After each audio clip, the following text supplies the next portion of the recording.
செந்தில் பாலாஜியுடைய பதவி ராஜினாமா என்பது எப்படி அவருக்கு சாதகமானது அப்படின்றத பார்ப்பதற்கு முன்னாடி உச்சநீதிமன்றத்தில் ஈடிக்கு என்ன நடந்துச்சு, உயர்நீதிமன்றத்தில் அவர் மீது என்ன வழக்கு போட்டாங்க அப்படின்றத முதல்ல பார்த்துடலாம்.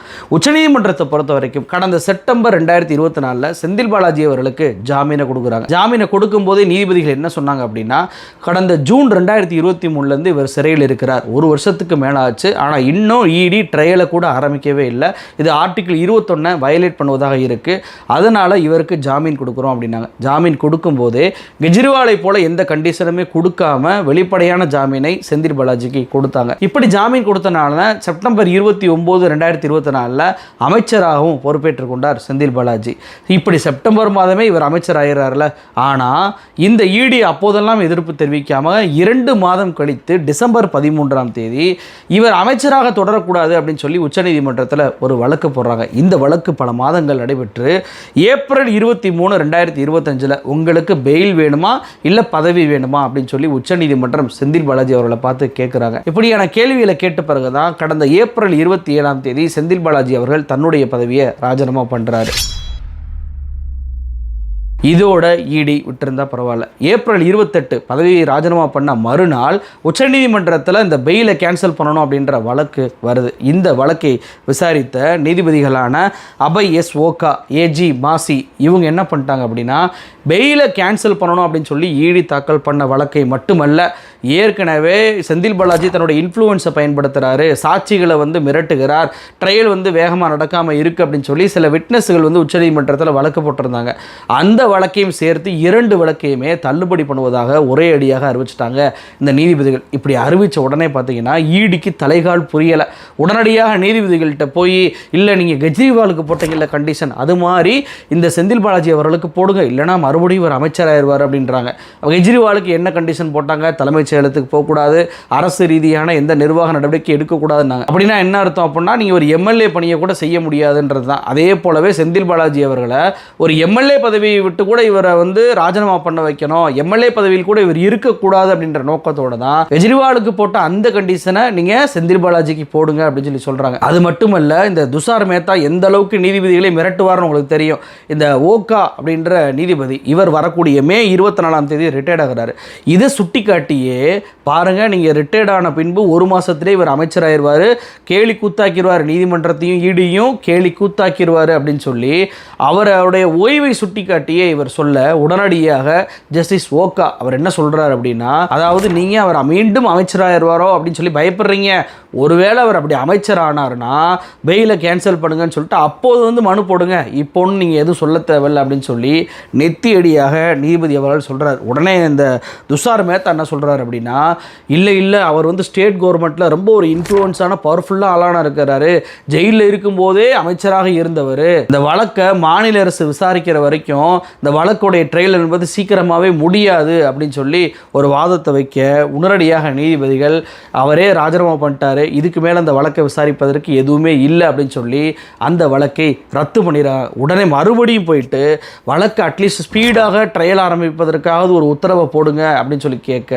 அதெல்லாம் எந்த உத்தரவையும் போட முடியாது அப்படின்னு சொல்லி ஈடியை நீதிபதிகள் விரட்டி அடிச்சிருக்கிறாங்க. அப்போ இதுலேருந்து என்ன தெரியுது, இவர் அமைச்சராக இருந்த உடனே பார்த்தீங்கன்னா இவருடைய பெயிலை கேன்சல் பண்ணணும், அமைச்சர் பொறுப்பில் இருக்கிறாருன்னு சொல்லி போனாங்க. அமைச்சர் பதவியை ராஜினாமா பண்ண உடனே எம்எல்ஏ பதவியில் இருக்கக்கூடாதுன்ற வாதத்தையும் வைக்க ஆரம்பிக்கிறாங்க. அதை நீதிபதிகள் ஏற்றுக்கொள்ளலை அப்படின்னோடனே வழக்கையாவது அட்லீஸ்ட் வேகமா விசாரிக்க சொல்லுங்க அப்படின்னு சொல்லிட்டு ஒரு டைரக்ஷனையும் போய் கேட்குறாங்க. அப்போ இந்த அளவுக்கு ஏன் செந்தில் பாலாஜிக்கு இவ்வளவு நெருக்கடிகளை இந்த ஈடி கொடுக்குது அப்படின்றது முதல் கேள்வி. ரெண்டாவது விஷயம் என்ன அப்படின்னா, இவர் பதவியை ராஜினாமா பண்ணுறாருல ஏப்ரல் 27, மறுநாள் ஏப்ரல் 28 பார்த்தீங்கன்னா சென்னை உயர்நீதிமன்றத்தில் ஒரு புதிய வழக்கு செந்தில் பாலாஜி அவர்களுக்கு எதிராக போடப்படுது. என்ன வழக்கு அப்படின்னா, இவர் டிரான்ஸ்போர்ட் மினிஸ்டராக இருந்த காலத்தில் 2011 2016 வரைக்கும் டிரான்ஸ்போர்ட் மினிஸ்டராக இருந்தபோது இவர் போட்ட அந்த அப்பாயின்மெண்ட் இருக்குல்ல, ஜாப் கொடுத்துருப்பார்ல உங்கள் துறையில், அதை எல்லாத்தையுமே கேன்சல் பண்ணணும். குறிப்பாக நவம்பர் 2016 வெளியான அந்த நோட்டிஃபிகேஷன், ரெக்ரூட்மெண்ட் நோட்டிஃபிகேஷனை, அதில் தேர்வானவர்கள் அத்தனை அத்தனை பேருமே வேலையிலிருந்து தூக்கணும் அப்படின்னு சொல்லி அந்த தேர்வில் தோற்றவர்கள் சார்பாக சில பேர் ஒரு வழக்கை இப்போ உயர்நீதிமன்றத்தில் போய் போட்டிருக்கிறாங்க. இதே வழக்கை தான் 2021 இதே நபர்கள் போய் போட்டாங்க. நான் என்ன கேட்குறேன் அப்படின்னா 2016ஆம் ஆண்டே ரெக்ரூட்மெண்ட் நடந்திருக்கு, நோட்டிஃபிகேஷன் வந்திருக்கு, இவங்க எக்ஸாம்லாம் எழுதிட்டாங்க, முறைகேடு நடந்திருக்கு அப்படின்றது தெரிஞ்சு போச்சு அப்படின்னா ஏன் அப்போவே போய் கேஸ் போடாமல் சரியாக செந்தில் பாலாஜியுடைய வழக்கை இடி கையில் எடுத்த பிறகு இவர்கள் அத்தனை பேருமே அந்த அப்பாயின்மெண்ட்டெல்லாம் கேன்சல் பண்ணுங்க அப்படி கேஸ் போட்டதோடைய நோக்கம் என்ன? அப்போ இடி தான் இவர்களை தேடி கண்டுபிடித்து தூண்டி விட்டதா அப்படின்ற கேள்வி முதல்ல வருது. இதே வழக்கு 2021 போட்டாங்கல்ல, இந்த வழக்கை 2024 டிசம்பர் மாதமே நீதிபதியான விவேக் குமார் சிங் இந்த வழக்கையே டிஸ்மிஸ் பண்ணுறாரு. இவங்க போட்ட அந்த மனுக்களை எல்லாம் தள்ளுபடி பண்ணுறாரு. அப்படின்னா யாரையும் அப்பாயின்மெண்ட்லாம் கேன்சல் பண்ண முடியாது, கிளம்புங்க அப்படின்னு சொல்லி அனுப்பிடுறாரு. இந்த வழக்கு டிசம்பர் மாதம் 2024 தள்ளுபடி ஆயிடுச்சுல. உண்மையிலே மேல்முறையீடு பண்ணணும் அப்படின்னா உச்சநீதிமன்றத்திற்கு உடனே போயிருக்கணுமா இல்லையா? ஆனால் இவங்க போகவே இல்லை. ஆனால் இப்போ வந்திருக்கிறாங்க. அதுவும் 6 மாதம் கழித்து செந்தில் பாலாஜி அவர்கள் பதவியை ராஜினாமா பண்ண பிறகு மீண்டும் சென்னை உயர்நீதிமன்றத்தில் இந்த வழக்கை இவர்கள் போடுவதற்கான காரணம் என்ன? உச்சநீதிமன்றத்துக்கு போயிருக்கலாம்ல, ஆனால் உச்சநீதிமன்றத்தில் இடியவே விரட்டி விட்டாங்க என்பதற்காக தான் மீண்டும் இவங்க சென்னை உயர்நீதிமன்றத்திற்கே வந்திருக்கிறாங்க. இந்த வழக்கு யார்கிட்ட போயிருக்கு அப்படின்றது தான் இன்னொரு ஆச்சரியக்குறியாக இருக்குது. அதாவது நீதிபதிகளான ஆர் சுப்பிரமணியன், ஜி அருள்முருகன் இந்த வழக்கை ஏற்றுக்கொள்வதாக இப்போ அறிவிச்சிருக்கிறாங்க. அப்போ ஒரு பக்கம் செந்தில் பாலாஜி அவர்களுடைய அமைச்சர் பதவியை ராஜினாமா பண்ண வைக்கணும், அவருடைய எம்எல்ஏ பதவியை பறிக்கணும் அப்படின்னு சொல்லிட்டு இடி முயற்சி பண்ண, இன்னொரு பக்கம் இடி இந்த வழக்கை எடுத்த பிறகு உள்ளே நுழைந்தவர்களான பழைய வழக்கு, அது ரத்து செய்யப்பட்ட வழக்கை மறுபடியும் கொண்டு வந்து தாக்கல் பண்ணுறாங்க. அந்த வழக்கையுமே நீதிபதி சுப்பிரமணியன் அவர்கள் ஏற்றுக்கொள்வதாக அறிவிக்கிறார். ஏன் செந்தில் பாலாஜி குறிவைக்கப்படுகிறார்? ஏன் இடி இந்த அளவுக்கு செந்தில் பாலாஜி மீது ஈடுபாடோடு இருக்கு? இந்த இடி மற்ற நபர்களுக்கு இதே போல் இருந்தாங்களாம். சமீபத்தில் 4 கோடி ரூபாய் 2024 தேர்தலில் நயினார் நாகேந்திரனுக்கு சொந்தமான படம் அப்படின்னு சொல்லி பிடிபட்டுச்சு. அதை இடி விசாரிச்சாங்களா அப்படின்னு சொல்லி கேட்டால் இல்லை. மகாராஷ்டிராவுடைய துணை முதலமைச்சராக இருக்கக்கூடிய அஜித் பவார் வழக்கு, அந்த வழக்கை இன்னைக்கு விசாரிக்கவே இல்லாமல் அவர் மீது எந்த தப்புமே இல்லைன்னு சொல்லிட்டு இடி பின்வாங்கிட்டாங்க. பாஜகவில் சேரக்கூடியவர்கள் அத்தனை பேருடைய வழக்குமே இன்னைக்கு நிலுவையில் இருப்பதை நம்மளால் பார்க்க முடியுது. தமிழ்நாட்டில் டாஸ்மாக் ஊழல் 1000 கோடி அப்படின்னு சொல்லி டாஸ்மாக்கு சப்ளை பண்ணக்கூடிய அந்த நிறுவனங்கள் மதுபான ஆலைகளுக்கு போய் ரைடு பண்ணாங்க தெரியுமா? இதே போல் மத்திய பிரதேசத்தில் நேற்றைக்கு முன்தினம் போய் இடி ரைடு பண்ணியிருக்கிறாங்க. 49 கோடி ரூபாய் முறைகேடு அப்படின்னு சொல்லி. இதே போல் மத்திய பிரதேசத்தில் அரசாங்கத்துக்கு சப்ளை பண்ணக்கூடிய மதுபான ஆலைகள் மீது இடி ரைடு பண்ணுது. ஆனால் அங்கெல்லாம் ஊழல் அப்படின்ற வார்த்தையை கூட இடி பயன்படுத்தவே இல்லை. இவ்வளவு ஏன்? கடந்த 13 ஆண்டுகளாக காமன்வெல்த் கேம்ஸ் அப்படின்னு காங்கிரஸ் ஆட்சி காலத்தில் மிகப்பெரிய ஊழல் நடந்ததாக அந்த வழக்கு இடி தான் விசாரிச்சுட்டு வந்துச்சு. அந்த வழக்கையுமே எந்த ஊழலும் நடக்கலை அப்படின்னு சொல்லி இழுத்து மூடி இருக்கிறது இந்த இடி. அப்போ ராஜஸ்தானில் போய் லஞ்சம் வாங்கி மாட்டுறாங்க, தமிழ்நாட்டில் போய் லஞ்சம் வாங்கி மாட்டுறாங்க.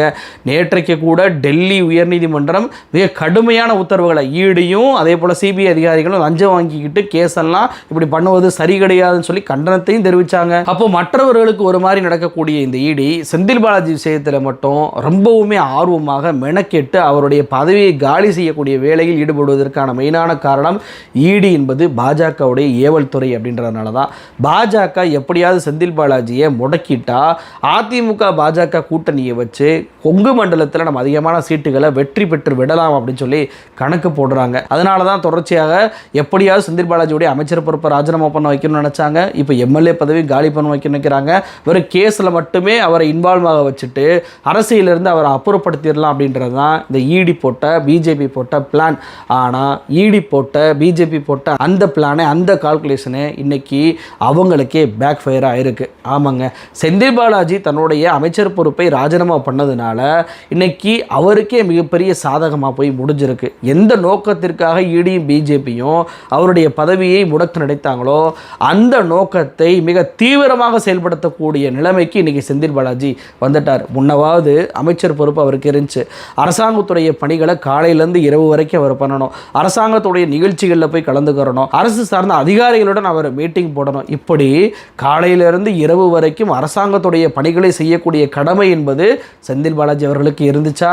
இப்போ சாதாரண எம்எல்ஏவாக மாறிவிட்டார். இனி கொங்கு மண்டலத்தில் வரக்கூடிய 2026 தேர்தலில் திமுக கூட்டணியை வெற்றி பெற வைப்பதற்காக முழு நேரமும் அவரால் அரசியலில் ஈடுபட முடியும். முழு நேரமும் நம்ம அமைச்சராக இருக்கிறோம், அரசியல் கருத்துக்களை சொல்லக்கூடாது என்ற தடை இல்லாமல் வெளிப்படையாக அரசியல் கருத்துக்களை, பதிலடிகளை அவரால் இனி சொல்ல முடியும். அப்போ கொங்கு மண்டலத்தில் ஜெயிக்க வேண்டும் என்பதற்காகவே தன்னை தன்னை பழிவாங்கிய பிஜேபியை பழிவாங்குவதற்கு செந்தில் பாலாஜி அவர்களுக்கு மிகப்பெரிய ஒரு வாய்ப்பாக இந்த பதவி விலகல் என்பது அமைஞ்சிருக்கு அப்படின்றது தான் என்னுடைய பார்வையாக இருக்குது. இது மட்டுமா? டாஸ்மாக் ஊழல் அப்படின்ற பேரில் புதிய ஒரு வழக்கை ஈடி இப்போ தூசி தட்டி ஒரு பிரச்சனையை உண்டு பண்ணிக்கிட்டு இருக்கிறாங்கல்ல, அந்த வழக்குக்குமே பதில் சொல்ல வேண்டிய கட்டாயம் என்பது இப்போ செந்தில் பாலாஜிக்கு இல்லை. துறை அமைச்சராக அவர் தான் அந்த வழக்கை மேற்பார்வை பார்த்துட்டு வந்தார். இப்போ கூட உச்சநீதிமன்றத்தில் அந்த வழக்கு, அதாவது இவர் ஈடி ரைடு வந்தது சட்டவிரோதம், எதற்காக ரைடு வந்தோன்னு சொல்லாமே ரைடு பண்ணியிருக்கிறாங்க, மனித உரிமை மீறல் பண்ணியிருக்கிறாங்க அப்படின்றதை சுட்டி காட்டி உச்சநீதிமன்றத்தில் இப்போ வழக்கு போட்டிருக்கிறாங்க. செந்தில் பாலாஜி அவர்கள் சார்பாக தான் அந்த வழக்கு என்பது போடப்பட்டுச்சு. அப்போ அந்த வழக்கு இனி அவர் பார்க்க தேவையில்லை. அப்போ வழக்கு பற்றிய சுமையும் அவருக்கு இப்போ குறைகிறதுனால 24 மணி நேரமுமே கொங்கு மண்டலத்தை திமுகவுடைய வெற்றிக்காக அவரால் பயன்படுத்தக்கூடிய சூழல் என்பது இப்போ வந்துருச்சு. ஸோ ஈடியும் பிஜேபியும் மிஸ்கால்குலேஷன் பண்ணிட்டாங்க. அவருடைய பதவியை ராஜினாமா பண்ண வச்சு தங்களுக்கு எதிராக தாங்களே குழி தோண்டி கொண்டார்கள் அப்படின்றதான் இன்னைக்கு நடக்கக்கூடிய அரசியல் சம்பவத்தை வச்சு நம்மளால் புரிஞ்சுக்கிற முடியுது. நான் ஈடி பிஜேபியை பார்த்து கேட்பது ஒன்று தான், இது தேவையா? அப்போ பதவி விலகின ஒரே நாள்லையே உச்சநீதிமன்றம் ஈடியை விரட்டி விட்டாங்க. உயர்நீதிமன்றத்தில் அவருக்கு எதிராக புதிய வழக்கை போட்டு அவரை நெருக்கடி உள்ளாக்கலாம் நினைக்கிறாங்க. ஆனால் இனிமே தான் செந்தில் பாலாஜி அவர்களுடைய ஆட்டமே ஆரம்பிக்க போகிறது. இந்த ஆட்டத்தில் கண்டிப்பாக எந்த அளவுக்கு அவருக்கு ஜெயிலையும் இடைஞ்சல் கொடுத்தாங்களோ, ரைடின் போதும் இடைஞ்சல் கொடுத்தாங்களோ, அவருடைய உடல்நிலையை பாதிக்க வச்சாங்களோ, அது எல்லாம் மனதில் வைத்து கொண்டு இந்த தேர்தலில் அவர் சூறாவளியாக களத்தில் இறங்க போகிறார். ஏன்னா 2024 அவர் இல்லை, அப்போ ஜெயிலில் இருந்தார். 2024 ஜெயிலில் இருந்து கொண்டே கணபதி ராஜ்குமார் அவர்களை வெற்றி பெற வைத்தவர் தான் செந்தில் பாலாஜி. அப்படிப்பட்ட நபர் இப்ப வெளியில் இருக்கும்போது, அதுவும் அமைச்சர் என்ற கடிவாளம் இல்லாமல் இருக்கும்போது, கண்டிப்பாக பிஜேபிக்கு டெபாசிட் இழக்கக்கூடிய அளவுக்கு செந்தில் பாலாஜி இறங்கி வேலைதான் செய்ய போகிறார். இது அதிமுக பாஜக கூட்டணிக்கு 2026 தேர்தலில் இடியாக தான் அமைய போகிறது அப்படின்றதான் அரசியல் அமைச்சர்களுடைய கருத்தா இருக்கு. நன்றி.